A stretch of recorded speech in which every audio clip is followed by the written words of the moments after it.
Il y a des moments dans la vie où le sol se dérobe sous vos pieds.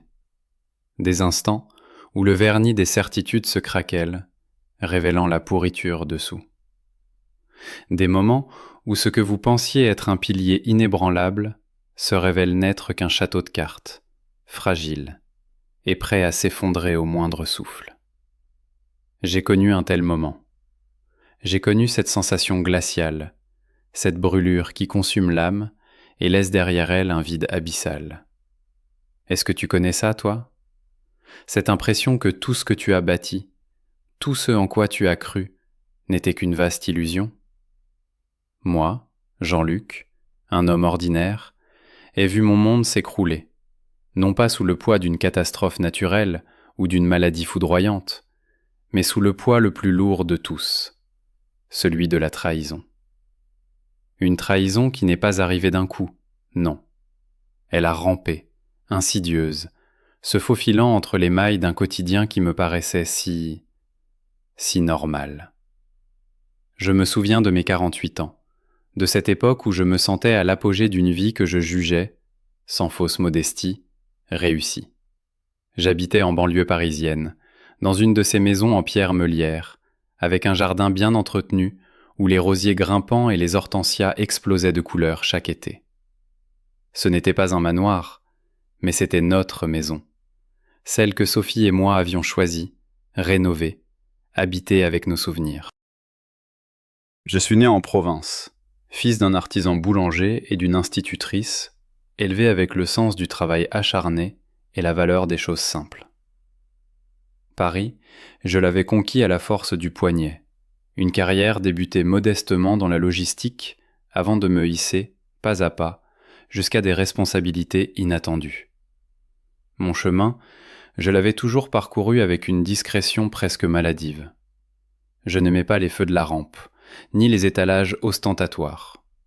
Le succès, pour moi, se mesurait à la tranquillité d'esprit, à la liberté de ne pas compter chaque centime, et surtout, au bonheur de ceux que j'aimais. Ma situation familiale, à cette époque, était le pilier de mon existence. Sophie, mon amour de jeunesse, m'accompagne depuis plus de 25 ans.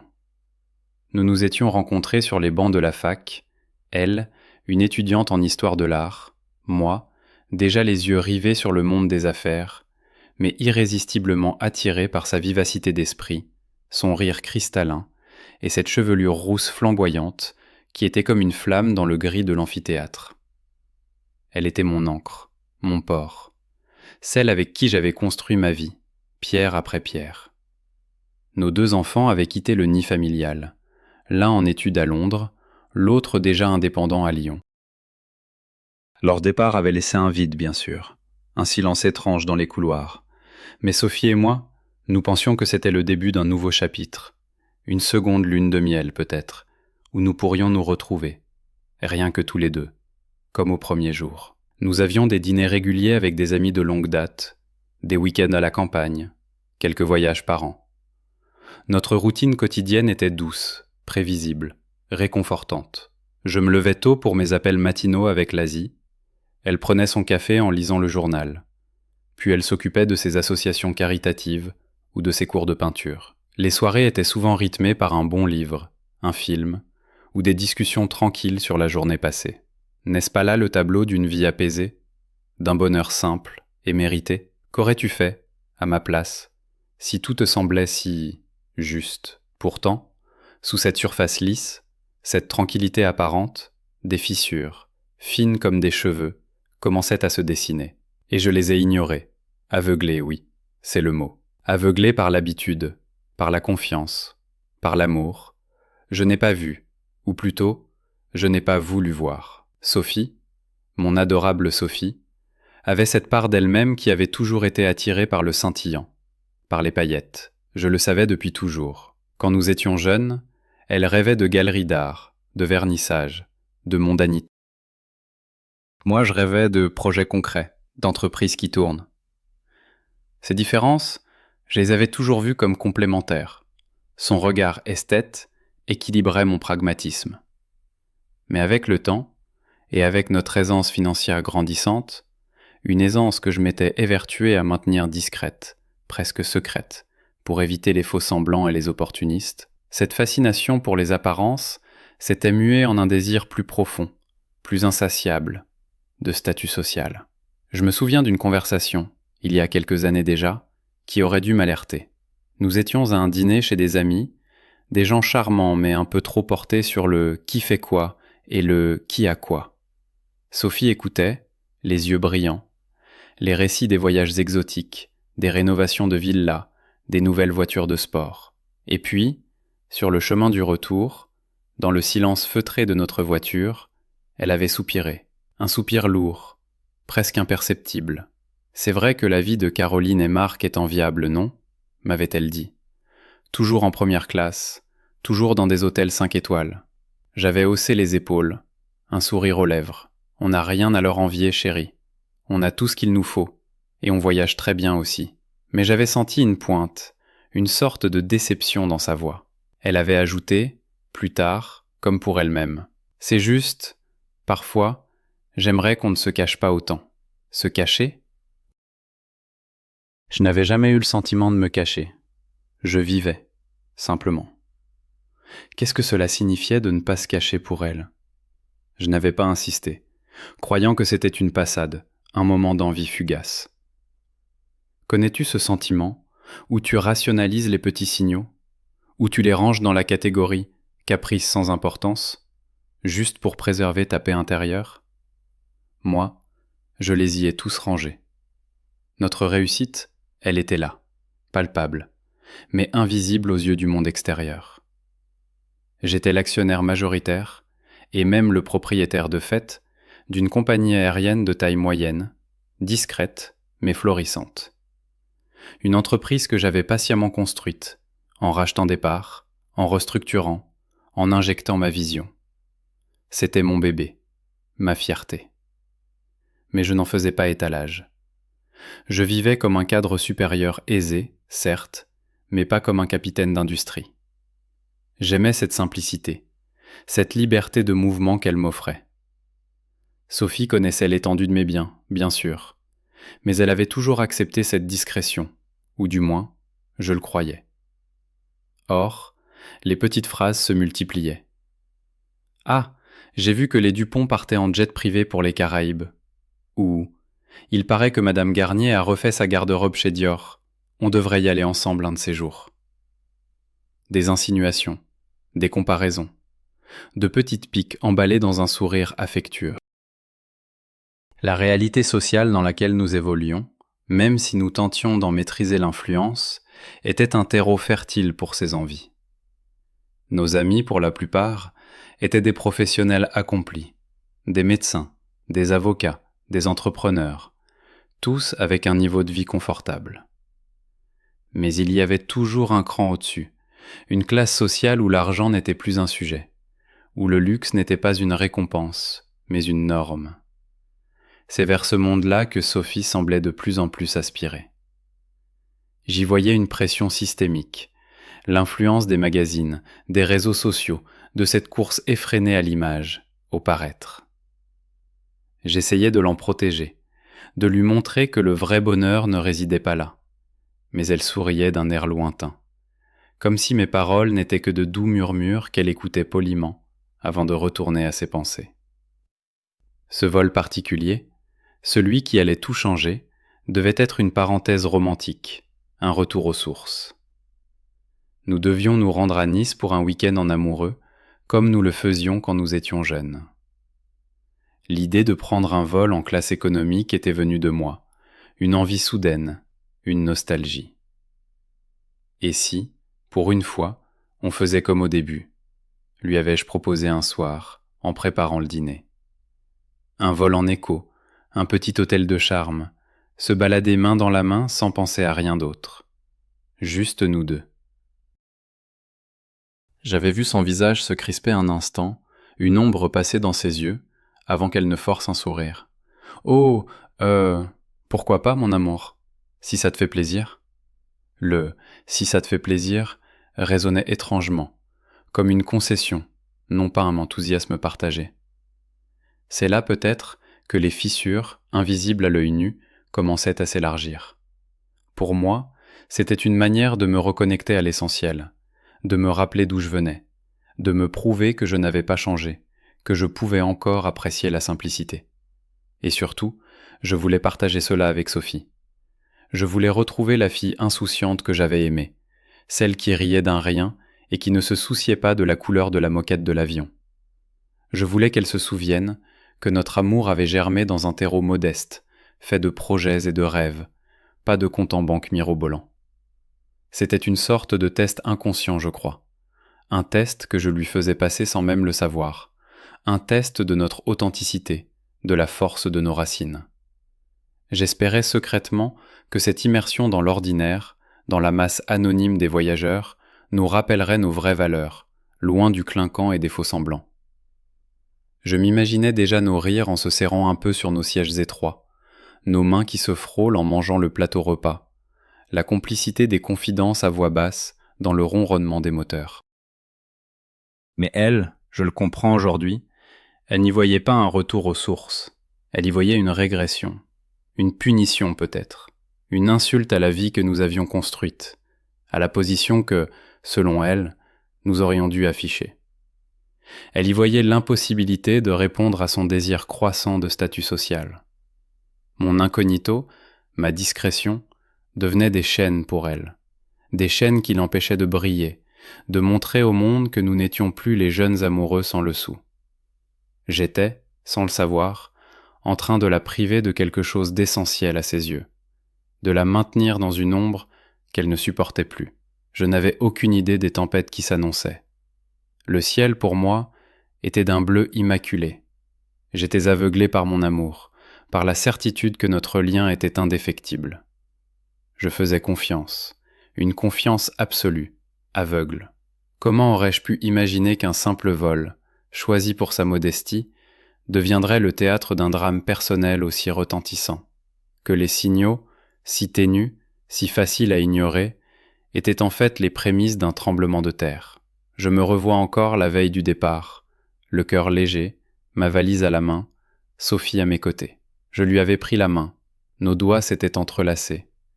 J'avais senti sa peau froide, un peu distante, mais j'avais mis ça sur le compte du stress du voyage.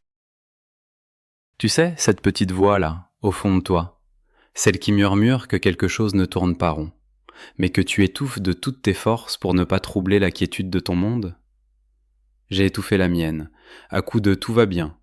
Elle est juste fatiguée. C'est normal d'avoir quelques appréhensions. Je n'ai pas voulu déchiffrer les signaux, les petits silences, les regards furtifs qu'elle lançait vers les magazines de voyages luxueux ou les publicités pour des montres hors de prix. Je n'ai pas voulu voir qu'elle n'était plus la même, que le chemin sur lequel nous marchions ensemble était devenu pour elle un fardeau déguisé en bonheur.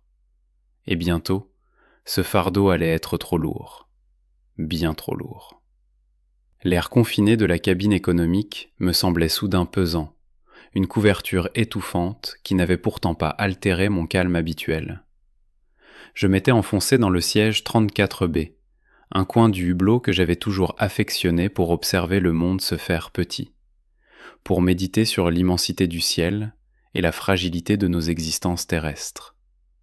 À mes côtés, Sophie, mon épouse depuis 25 ans, s'agitait. Son corps, habituellement si détendu en ma présence, était devenu une sorte de paquet de nerfs, une tension palpable émanant d'elle comme une chaleur fiévreuse.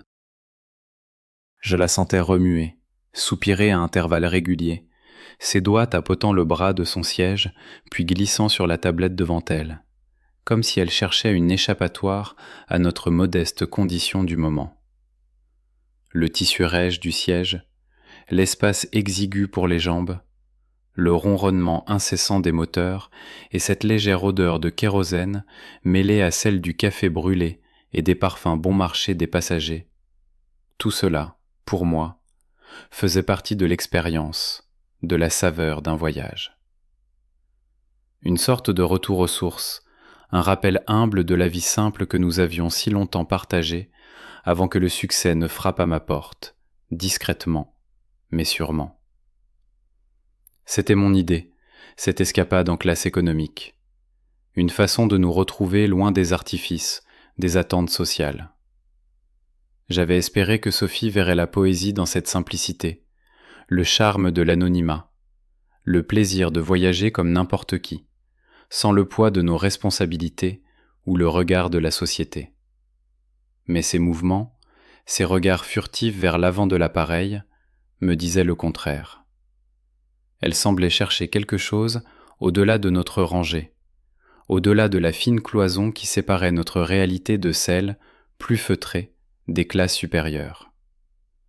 Ses yeux, d'habitude si doux et indulgents, brillaient d'une insatisfaction que je n'avais que trop bien appris à reconnaître ces dernières années. Un frisson désagréable me parcourut l'échine. J'avais beau vouloir ignorer ce sentiment, le balayer comme une simple appréhension passagère, il s'enracinait déjà, froid et tranchant, dans le terreau de mon inconscience. Avais-je vraiment été si aveugle ? Avais-je à ce point minimisé le gouffre qui se creusait entre son désir d'ascension sociale et mon aspiration à une authenticité discrète ? J'essayais de briser cette spirale de pensée en lui tendant la main. « Tout va bien, mon amour ?» lui avais-je murmuré, essayant d'insuffler de la légèreté dans ma voix. Son regard croisa le mien une fraction de seconde. Un éclair rapide d'une émotion indéfinissable, peut-être de la gêne ou de l'impatience, avant de se détourner à nouveau, balayant la cabine d'un œil inquiet. « Oui, juste un peu serré, tu sais. Et puis, c'est long déjà. » Elle avait esquivé ma main, me laissant avec la sensation désagréable d'un vide. Mon sourire s'était figé. Connais-tu ce sentiment où l'on sent, sans pouvoir le nommer, que quelque chose d'imperceptiblement lourd vient de se poser entre vous et l'être aimé, comme une feuille morte qui, pourtant, pèse d'un poids immense sur le cœur. C'était précisément ce que je ressentais. Et puis, comme un coup de tonnerre dans un ciel déjà chargé, il est apparu. Un homme. Il est passé devant notre rangée, dans l'allée étroite, son pas assuré, son port élégant, dégageant cette aura de succès que certains portent comme une seconde peau. Il était grand, d'âge mûr, avec une chevelure argentée soigneusement coiffée, un costume d'une coupe impeccable et une mallette en cuir à la main. Ses yeux clairs balayaient la cabine avec une décontraction mêlée d'assurance, comme s'il était chez lui dans ce monde suspendu entre ciel et terre. Il se dirigeait vers la première classe, cet espace privilégié juste derrière le cockpit, séparé du reste d'entre nous par un rideau épais et une différence de statut palpable. J'ai vu le regard de Sophie changer. C'était comme si un projecteur s'était allumé sur cet homme, la retirant de la pénombre de notre rangée. Ses yeux s'étaient accrochés à sa silhouette avec une intensité troublante. Plus aucune trace de son agitation précédente, seulement une immobilité tendue, une attention presque dévorante. Elle suivit son mouvement, le voyant disparaître derrière le rideau de velours bordeaux. Une petite grimace, à peine perceptible, avait tiré les coins de sa bouche. Elle n'avait pas besoin de parler pour que je comprenne. Nous n'étions pas là où elle aurait voulu être, et cet homme était la preuve vivante de ce qu'elle convoitait. Le temps s'était mis à ralentir. Les annonces du commandant de bord, les bruits de discussion, les rires d'enfants, tout semblait s'estomper, relégué à un murmure lointain, tandis que ma conscience se concentrait sur les micro-expressions de Sophie, sur la danse silencieuse de ses yeux. L'homme s'est installé en première classe, et le rideau s'est refermé, coupant la vue, mais pas le fantasme qu'il avait visiblement éveillé en elle. Je l'ai vu prendre une inspiration profonde, comme si elle se préparait à un effort. Son regard, cette fois, s'était posé sur moi, une nouvelle fois, rapide, furtif, empreint d'une gêne certaine. « Je dois aller aux toilettes », a-t-elle annoncé, sa voix un peu trop aiguë, un peu trop pressée. Ce n'était pas une question, mais une déclaration, un ordre à elle-même, à l'univers entier.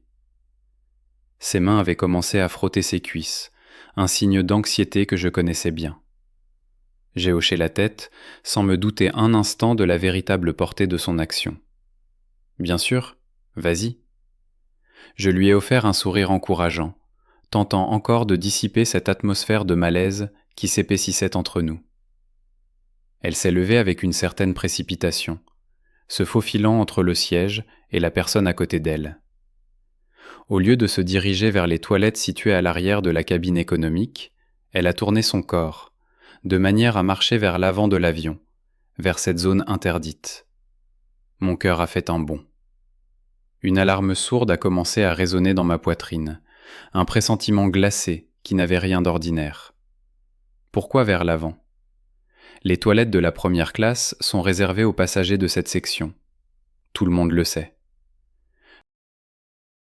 Mais elle y allait, d'un pas déterminé, le menton levé, une élégance soudaine dans sa démarche que je ne lui avais pas vue depuis des semaines. Je l'ai suivie du regard, mon cœur battant la chamade, une sensation d'oppression montant dans ma gorge. Elle a atteint le rideau de velours, l'a poussé avec une désinvolture surprenante et a disparu. Un vide s'est créé à l'endroit où elle se tenait, un vide béant, non seulement dans l'allée, mais aussi dans mon âme. Mes mains se sont crispées sur les accoudoirs du siège, le plastique froid sous mes doigts étant ma seule encre dans cette réalité qui, tout à coup, chancelait. Quelques instants plus tard, qui me parurent des heures, j'ai vu la silhouette de Sophie réapparaître, mais elle ne se dirigeait pas vers notre siège. Elle se tenait dans l'allée de la première classe, le corps légèrement tourné vers l'un des sièges luxueux, et j'ai reconnu l'homme au costume impeccable. Monsieur Dubois, comme je l'apprendrai plus tard. Elle était en train de lui parler. Sa tête penchée sur le côté, un sourire large et avenant sur ses lèvres, le genre de sourire qu'elle réservait autrefois à nos dîners mondains, aux hommes importants, à ceux qui comptaient pour sa carrière ou pour notre image. Elle était en pleine représentation. Une actrice jouant son meilleur rôle. Le dialogue ne m'était pas parvenu, étouffé par le bruit des réacteurs et la distance. Mais la scène, elle, était d'une clarté déchirante. J'ai vu M. Dubois lui offrir un verre d'eau, je crois, ou peut-être un jus. Elle l'a accepté avec une grâce étudiée, ses doigts effleurant les siens. Leur conversation semblait légère, animée, parsemée de rires étouffés qui m'ont transpercé le cœur comme autant d'éclats de verre. Qu'était-il en train de se passer ? Qu'était-elle en train de faire ? Puis, elle a levé les yeux.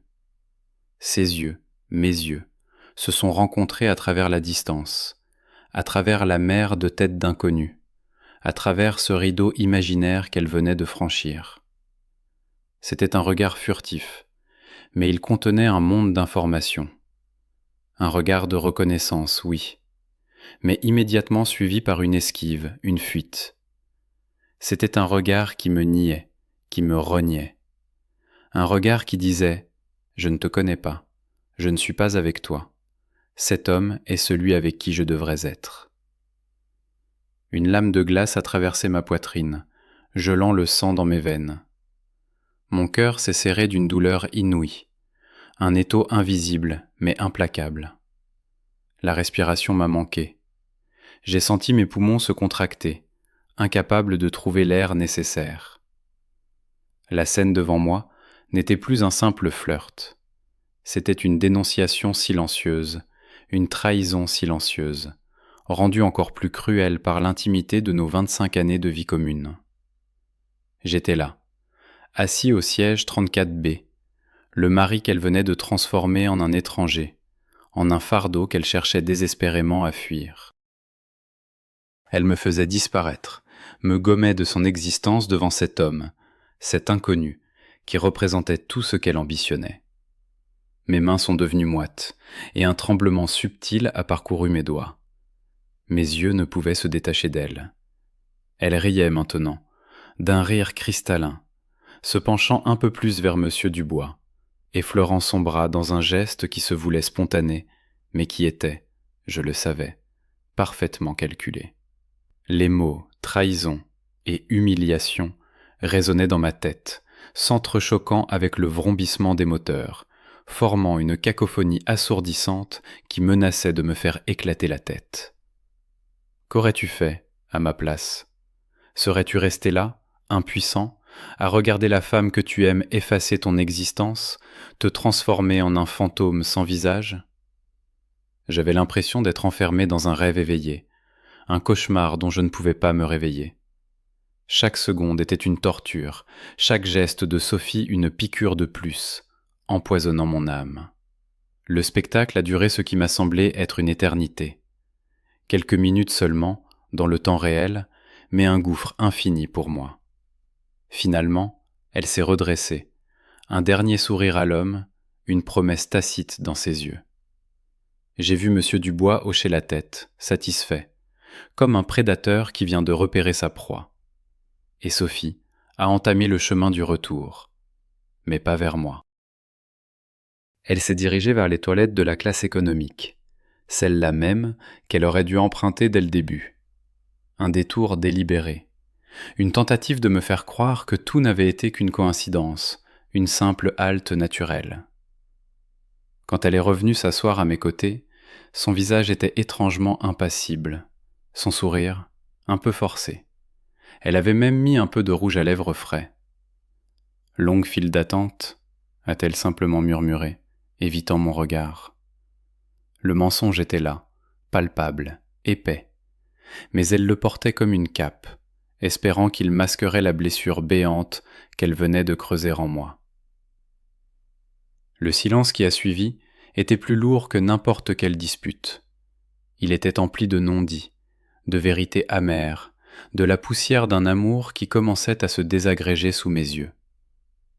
Je me suis contenté de hocher la tête, incapable de prononcer un mot. Ma gorge était nouée, mes yeux brûlaient. J'avais l'impression d'être un rocher au fond d'un océan, écrasé par la pression, inerte, mais ressentant chaque goutte d'eau salée qui le pénétrait. Les signaux d'alerte, que j'avais ignorés si longtemps, étaient maintenant des sirènes hurlantes, déchirant le voile de mon ignorance. L'avion allait décoller, nous emportant vers notre destination, mais pour moi, ce n'était plus un voyage vers Nice, c'était un plongeon dans un abîme que je n'avais jamais imaginé.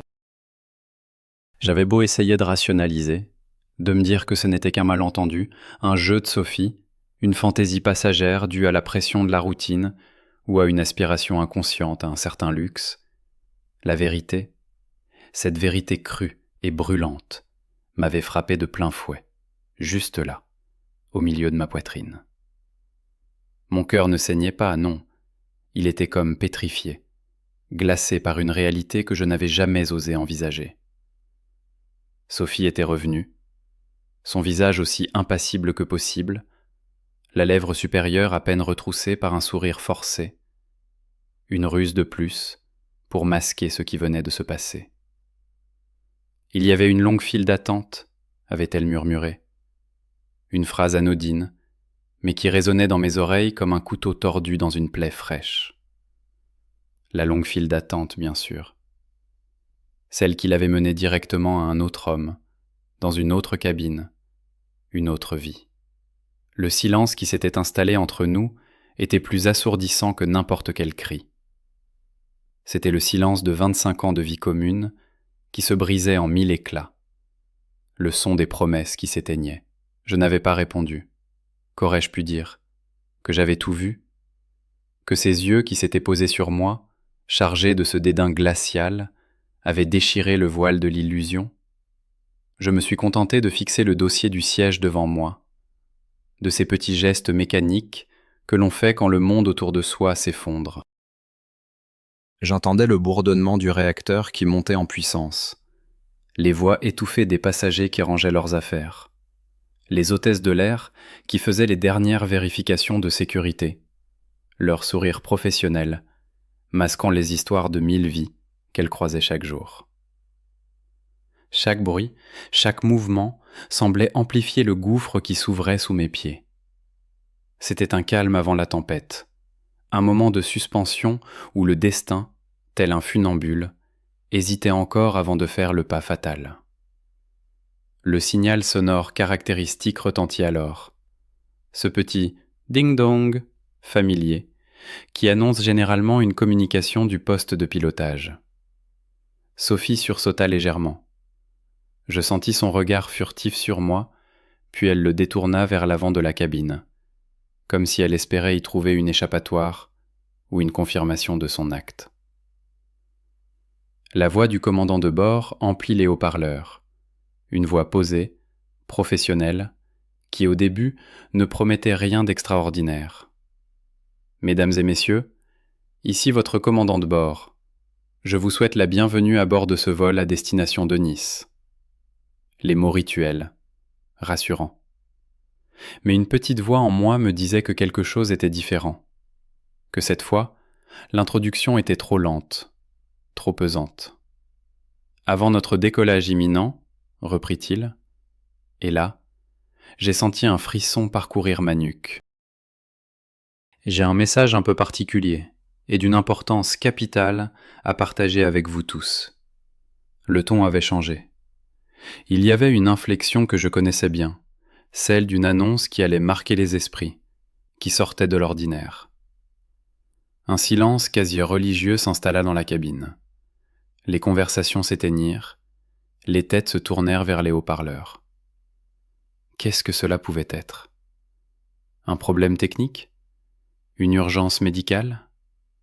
Mon cœur, qui s'était jusque-là drapé dans sa carapace de douleur, commença à battre plus fort. Mais cette fois-ci, ce n'était plus la peur, mais une étrange anticipation. Nous avons l'honneur et la chance d'avoir à bord de notre avion aujourd'hui, discrètement parmi nous, une personne d'une importance capitale pour notre compagnie. Il s'agit du propriétaire de notre chère compagnie aérienne, Monsieur Jean-Luc Moreau. Le nom tomba, lourd, dans le silence de la cabine, comme une pierre dans un puits. Je sentis tous les regards se tourner vers l'arrière, vers le siège 34B, mon siège. Pendant une fraction de seconde, une vague de stupéfaction me submergea. Je n'avais pas anticipé cela. Mon incognito, mon désir de discrétion, s'envolait en fumée. C'était la fin de ma petite expérience, la fin de mon retour aux sources. Mais au-delà de ma surprise, une autre pensée, plus sombre, plus acérée, commença à germer. Les visages autour de moi étaient un mélange d'étonnement, de curiosité, parfois d'admiration. Mais je ne cherchais qu'un seul visage, celui de Sophie.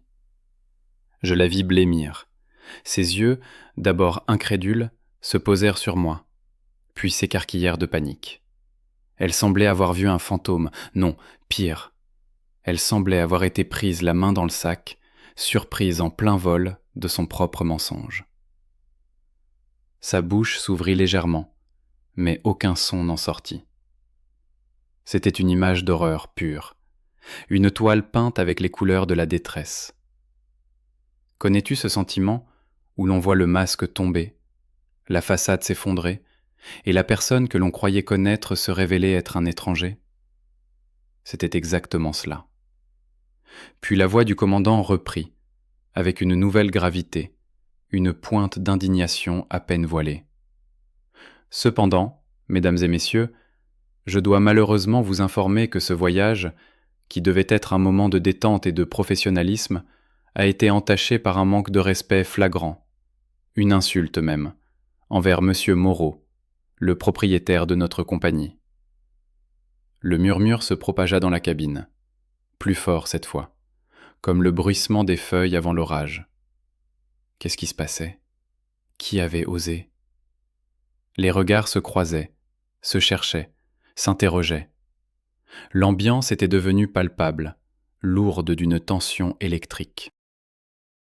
Par décision de la direction, et conformément à nos règles les plus strictes en matière de respect du personnel et des passagers, nous exigeons que les personnes ayant manqué de respect au propriétaire de la compagnie se manifestent immédiatement. Un silence tomba, plus lourd encore. Leur voyage prendra fin ici. Des membres de l'équipage vont venir les escorter hors de l'appareil. Le couperet était tombé. J'observais Sophie, son visage décomposé, ses yeux injectés de sang. Elle se pétrifia sur son siège, ses mains tremblantes, agrippant les accoudoirs, comme si sa vie en dépendait. Elle jetait des regards furtifs vers l'avant, vers la classe à faire. Monsieur Dubois. Il était là, lui aussi, immobile, le teint cireux. Son sourire confiant, ses manières élégantes s'étaient évanouies, remplacées par une expression de pure consternation. Il avait l'air d'un enfant pris la main dans le pot de confiture, mais un enfant qui venait de briser la porcelaine la plus précieuse. J'imaginais son esprit s'emballer, essayant de comprendre ce qui se passait, de recoller les morceaux de l'histoire. Il avait cru à une proie facile, à une femme seule, impressionnable. Il se retrouvait face à un propriétaire de compagnie, assis incognito en classe éco. L'ironie était cruelle, digne d'une farce shakespearienne. Le capitaine salue le propriétaire de la compagnie au siège 34B. Nous devons débarquer ceux qui l'ont insulté. Cette phrase, je l'ai entendue résonner dans ma tête, comme un écho froid et définitif. Elle encapsulait tout le drame. Des hôtesses de l'air, le visage grave, s'avancèrent alors depuis l'avant de la cabine. Elles n'avaient pas besoin d'indication. Elles savaient. Les regards de tous les passagers convergeaient vers elles, puis vers Sophie et Monsieur Dubois. C'était une scène d'une théâtralité insoutenable, une tragédie jouée en plein vol, sous les yeux de centaines de témoins. J'ai senti un curieux mélange d'émotions m'envahir. De la froide satisfaction, oui, je l'avoue, de voir la vérité éclater au grand jour, mais aussi une immense, une écrasante tristesse.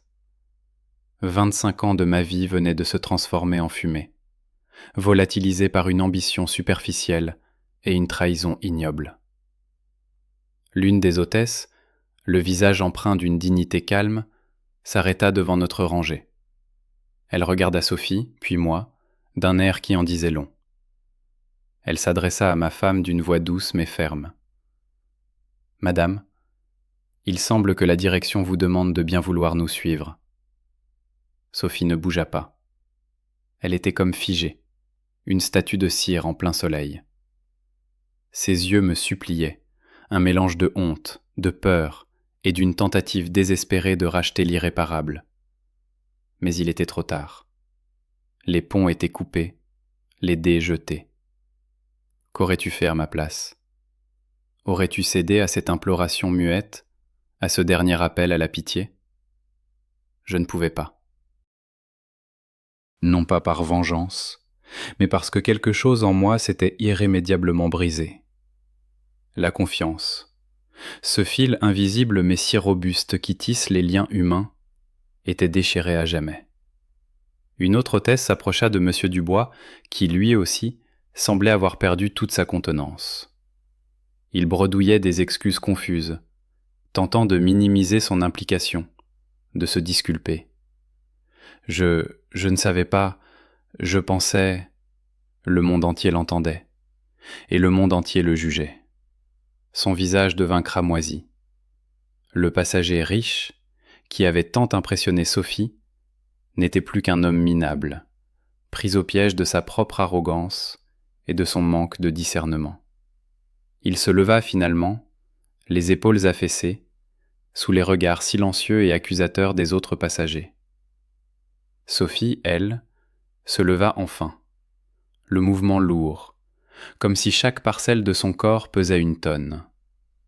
Elle ne m'a pas regardé directement cette fois.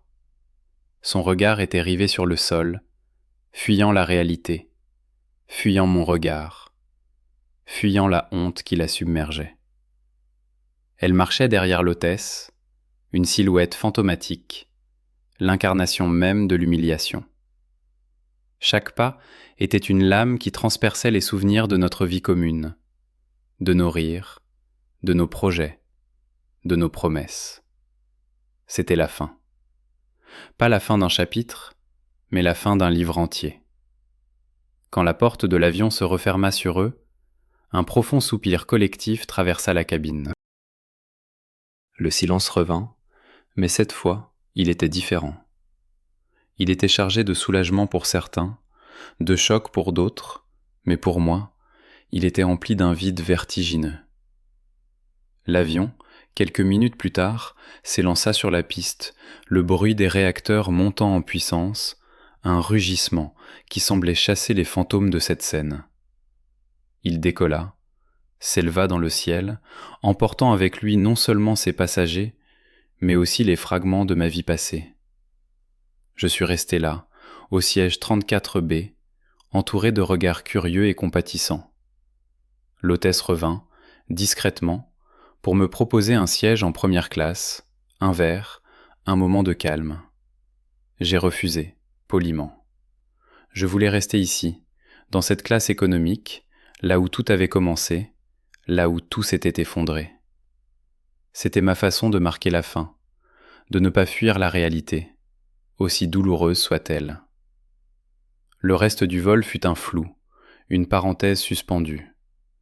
Mon esprit vagabondait, tentant de recoller les morceaux, de comprendre ce qui avait pu mener Sophie à un tel acte. Était-ce l'argent? Le désir de statut? Cette soif insatiable de briller aux yeux des autres? Ou bien une fissure plus profonde, une insatisfaction qui couvait depuis des années et que je n'avais jamais su voir, aveuglé par mon propre bonheur et ma confiance naïve? C'est la question que je me pose encore aujourd'hui. Connais-tu ce sentiment où l'on repasse le film de sa vie, cherchant le moment précis où tout a dérapé, l'instant où le destin a bifurqué sans que l'on s'en rende compte? Je le connais, c'est une torture silencieuse. Le retour à la réalité fut brutal. Une fois à Nice, mon premier appel fut pour mon avocat. Le divorce. C'était une évidence, une nécessité douloureuse. Il n'y avait pas de retour possible après une telle trahison. La carapace de mon mariage, si solide en apparence, s'était fendue, et je savais qu'elle ne pourrait jamais être réparée. Les conséquences furent immédiates, à la fois psychologiques et sociales. La nouvelle se propagea, inévitablement. Mes amis, ma famille, tous étaient sous le choc. Certains me regardaient avec pitié, d'autres avec une forme de gêne. Les murmures, les regards obliques, la façon dont les conversations s'interrompaient à mon approche. C'était un nouveau paysage social, étrange et hostile. Financièrement, la séparation fut complexe. Sophie avait sa part, légitimement, des années de vie commune. Mais ce n'était pas l'argent qui me rongeait. C'était le sentiment d'échec, le sentiment d'avoir investi une vie, un amour, une confiance, dans quelque chose qui s'était avéré être une illusion. Le vide qu'elle avait laissé n'était pas seulement physique, c'était un vide émotionnel, une absence assourdissante qui résonnait dans chaque pièce de la maison qui avait été la nôtre. La période post-tragédie fut une lente et douloureuse reconstruction. Les premiers mois furent marqués par une solitude écrasante. Le silence de la maison était mon seul compagnon. J'ai appris à vivre seul, à cuisiner pour une personne, à occuper mes soirées sans l'ombre d'une autre présence. Ce n'était pas un désespoir fulgurant, mais une mélancolie profonde, tenace, comme une brume qui ne se lève jamais complètement. J'ai passé de longues heures à contempler l'horizon, à chercher des réponses dans le vide, à essayer de comprendre le sens de cette épreuve. Mais au fil des mois, quelque chose a commencé à changer. Lentement, insidieusement, la douleur a cédé la place à une forme de résilience. J'ai redécouvert des passions que j'avais mises de côté, des livres que j'avais oubliés, des musiques qui me parlaient. J'ai commencé à voyager, non pas pour fuir, mais pour me retrouver. J'ai rencontré de nouvelles personnes, échangé des histoires, ouvert mon cœur un peu plus chaque jour, mais avec une prudence nouvelle, une sagesse acquise au prix fort. Mes réflexions profondes se sont cristallisées autour de quelques vérités simples, mais puissantes. La vie est un équilibre fragile. Les choix que nous faisons, aussi insignifiants qu'ils puissent paraître sur le moment, peuvent avoir des répercussions inattendues, des ondes qui se propagent bien au-delà de notre cercle immédiat.